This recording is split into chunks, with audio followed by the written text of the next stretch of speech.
Welcome back to Geocaching World. We're looking at some unique geocaches, some very, very interesting and complex. It's sort of like extreme geocaching, isn't it? It's definitely taking things to the new level. And I'll tell you what, this event that I went to with the Dirtbag Geocaching Society, they really pushed the people to be extra creative. Uh-huh. When they did this, they congratulated the winners. They congratulated everybody that participated, and they did something that I really thought was cool. They Uh-huh. said to everybody that put a component into the contest Right. to go out and hide it. Make Right. sure you go out, you put the work into the geocache, put it out into the wild so other people can appreciate it. That's cool. Well, I've got their Facebook page up here as well. By the way, thanks very much. They actually plugged us just a little bit here on Facebook. You can see the RVNN logo there, and but they are on Facebook if you want to know more about them. They're in Fayetteville, North Carolina. Yes, or just outside of it. Okay. Where the actual event was in Aberdeen, North Carolina. Okay. Great. All right. Well, let's look because I'm dying to see how this water trick works, and I guess I think that he even mentioned in the video it's a little bit of a spoiler in some respects, but it's still a fascinating geocache, and it's really the one we saw earlier. They're just demonstrating how it works. So let's take a look. Bring a piece of gum. You know, you can use a piece of gum for your creative. Could you describe it? This is a 3-foot PVC pipe, 2 inches, and inside of it has a military flare tube that has to be floated out with water. And at the base, there's drilled in 5 holes. You and a partner have to plug all the holes, and then your other. You have to plug all 5 holes, and then somebody has to fill up the tube with water. Their fingers are. So the easy way would probably be to go like this. So instead of trying to go the long way, go up and down, and then up and down like that, and then have your buddy fill the hole. So one of you grab 2 sets of holes, the other grab the other set of holes. This is a spoiler alert. So. Oh yeah. They're actually on a trip right now. Yeah, I'm telling you, man, my kids will be all over this place. If you're not looking at the railroad track, everywhere but right here.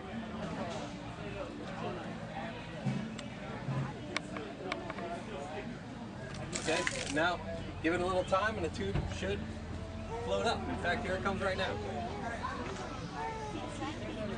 Oh, that's awesome. And there's your cache. What do we do with So these? now you just let the hydraulic pressure drain it. That is really impressive. Great job. That is nice. So here you go, guys. Here's a pin. You can be the unofficial FTF on it because this hasn't actually been put out yet. So there you go. But I'll leave you guys as the FTF. When I actually log it out, I'll log you guys in. So put your geocaching names on. Good. How's everybody down there at the shop? Wonderful. Good. I haven't seen Lee in a long time.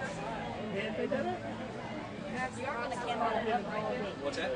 He might have. Yeah, that's going to be painted in camo. Yeah. It'll be mounted about 4 foot in a tree or to a tree. You know what? It's cool. I was surprised to see that the inner tube there actually comes up and kind of pops up just enough above the water level. What's that? Is that it? That's it. This is one of the tubes. Now, what's really cool about this is actually a flare tube. So in other words, a lot of the dirt bags, and yes, you can call them that, a lot of the dirt bags actually work at the nearby military base, and Okay. they get these, they just throw them out. And I'll tell you what, this is my new toy. It's got a O-ring on the end, comes off like this, and it's waterproof. And it's just an amazing new thing. Guess what I'll be using this for? That's right. But yeah, it's a neat invention and a neat idea. And I'll tell you what, you got to think when it comes to some of these puzzle caches. Yeah, I mean, that's incredible. Now, one of the someone from the Dirtbag Society commented in here that the event was called our geocaches can beat up your geocaches. Is that true? That gives you the kind of pirate mentality that the Dirtbag Geocaching Society well, that's has. wonderful. They want to prove a point. They want to promote geocaching. That's their number Sure. one thing. But they want to do it with a little bit of flair. There you go. A little and a flare tube as well. Matter of fact, Literally. There you go. We got a few more pictures of unusual geocaches that you encountered there. Let's take a look at what we've got here. What's this one? Now that's actually the blue one we're going to show a demonstration in the next segment. That one's a puzzle cache that just blew my mind, and we'll talk about that in general. The one that you see there actually that has the 4 eyelets, that actually is attached to a parachute. Oh. And I don't know exactly how this works in general, but what I would assume is if there's some kind of pulley system where this gets suspended up a rather tall tree, and then I'm sure you bring it down slowly, but you have the parachute effect as the geocache itself comes down. Oh my goodness, that's incredible. Okay, what's next on our list of photos? We have a number of pictures here, I believe. Another one that you have there, somebody decided to become creative, and what I understand that is a military mess kit. So in other words, you actually can open up the part underneath the dragonfly. The dragonfly is just kind of decoration, right? But you can actually open up the mess kit and get the goodies that are inside. Oh yeah, no, the minute you said mess kit, I knew exactly. I had something like that as a Cub Scout. So yeah, just where your plate and your bowl are kind of the lids, and then all your silverware is inside. But obviously they've got other stuff in there. Now that may or may not, is that particularly waterproof? Well, actually, it's a very good question. When you open it up, you can see that they actually took sealant and made sure that that both of them fit tightly so that you don't get the moisture in. Okay, and then the one on the right there, that's the parachute one again. Okay. Right. All right. Let's see our next picture. This one is something you would think is just you would never think is a geocache. What you're actually seeing is a bird feeder. Gotcha. And the tube that goes down into the ground itself is where you probably could put one of these flare tubes in. The top comes off, and the geocache is inside the tube. Okay, great. Well, it's getting some of my creative juices flowing here. I think that even though I haven't hunted that much, it's getting me more and more interested in the creation of these things. That is really fascinating, and I think that I know some areas where there's just not enough hides in this one area that I'm thinking of, and maybe the challenge has been made. I think maybe there ought to be a few added there just to make it a little bit more interesting, and preferably someplace where I can sit in a lawn chair and laugh at people going by trying to find them. Right? Okay. That's all part of the fun. That's right.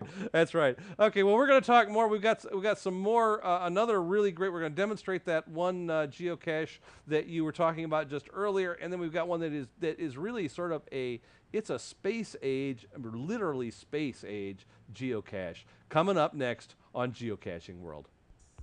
Got a question or a comment about geocaching? Send it to geocache@rvnn.tv or leave us a voicemail at 877-578-RVNN, extension 714. Tell us about a cache you especially enjoyed finding, and we may feature it in an upcoming episode. Follow RV Newsnet on Facebook and Twitter, and you can receive text messages to alert you when we're streaming live by texting RVNN to 72727. That way, you can join us live in the chat room, ask questions, and become part of the RV Newsnet family. Remember, any photos or other material submitted to us become the property of RV Newsnet and cannot be returned.